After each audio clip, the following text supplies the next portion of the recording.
Welcome back to Julie's Village. I'm glad you're here. In a previous episode, I briefly mentioned a school based support called intervention. Today, we're going to take a deeper dive into what intervention is and how it is provided. Intervention is usually provided in the smaller group setting, and it is instruction that targets a few specific skills, usually between 1 and 3 at a time. Intervention instruction can be provided in reading and written language, or math, or social and behavioral skills.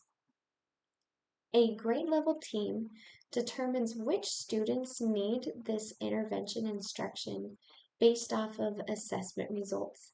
It might be from the statewide assessment that the students took the year before. It might be district-wide assessments, or it could just be grade level curriculum assessments. A good rule of thumb that I have heard is that students should receive intervention instruction if they show that their skills are lacking anywhere from the previous year of instruction. So that means that if a sixth grader in October needs some kind of intervention, you would see a deficit in skills anywhere between then in October and October of their fifth grade year. Anything beyond that, that's when you might consider a more extensive plan. You might need to look to see if something more in depth is happening for that student, and that's when you would really consider, do we need to look at an IEP for this student? But within that intervention time frame, if it's just within that year, that signals that there's just a gap or a hole in instruction that needs to be filled. This gap or hole may have come from a variety of things, including being absent when that instruction was provided, either due to illness or being out of town. It might be that your family moved and at the previous school they hadn't gotten to this topic yet, and when they moved to the new school they were already past this topic. It might be that this was a skill or topic that just didn't click with your child at the time, and they just need a little bit more exposure, and maybe looking at it in a slightly different way, and that gap should close. The expectation with intervention is that the gap will close.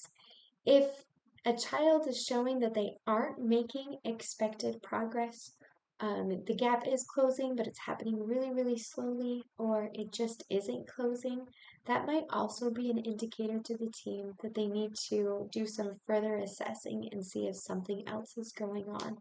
But for the majority of students who are receiving intervention, the gap does close and they will make greater gains towards their grade level skills.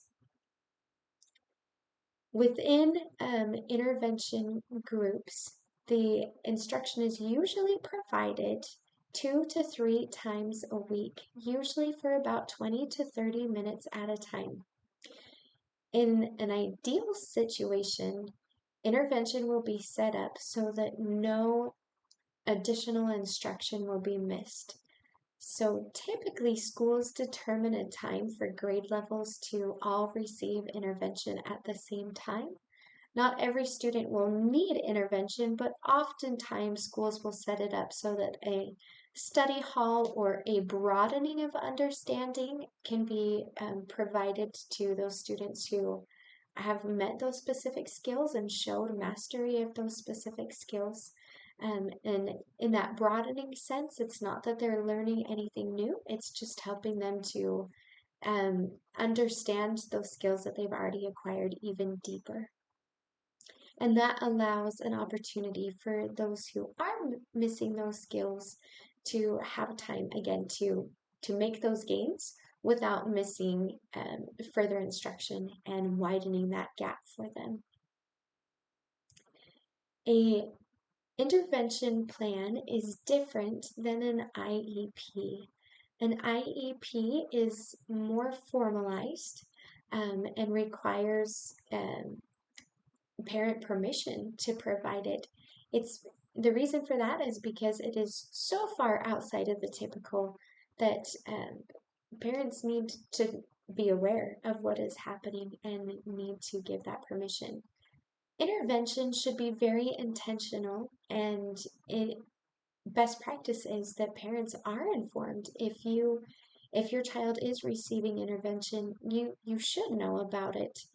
But again, usually intervention is considered just additional instruction on skills within that year.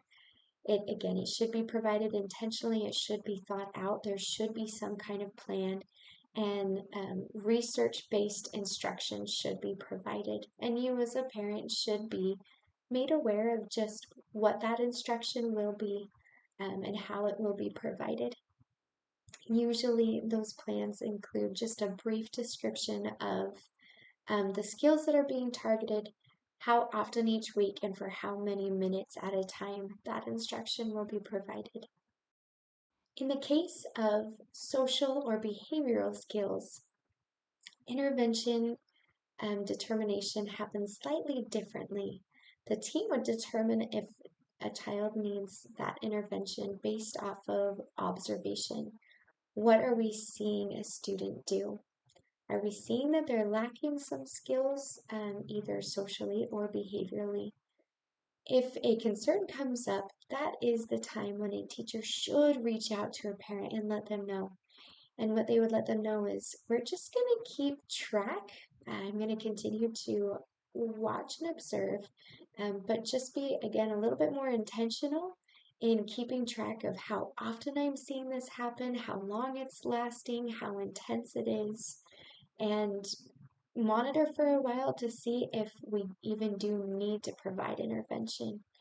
If the problem persists, if there's concerns, the team would then, the teacher should again reach out to you and say, I'm going to take this to a team, usually a grade level team, or again just an informal team, to brainstorm ideas of, okay, what are the concerns that I have, and can we just have a brainstorming session on what are some things we can try. You should be informed then of what things that teacher is going to try. And again, they're just going to be intentional in providing a little bit of instruction to that skill, or they might loop in the school counselor, or might request that your child join with an already provided social skills or behavior skills group within the school. Again, under that lens of this is intervention, so we're expecting that if this is just a gap in skills, that a little bit of instruction will close that gap and they will no longer need the instruction. If that is the case, then as the child makes gains towards those skills, that instruction will fade.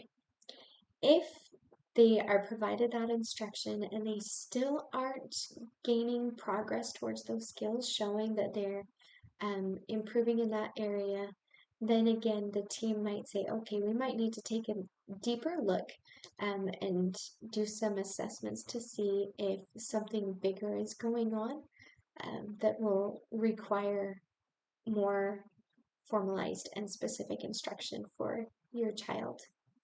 I hope this gives some clarity to what is meant when a teacher says that they will be providing some kind of intervention to your child.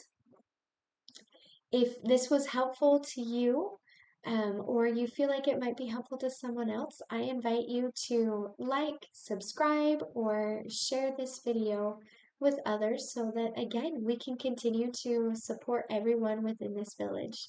Thank you so much, and we'll see you next time.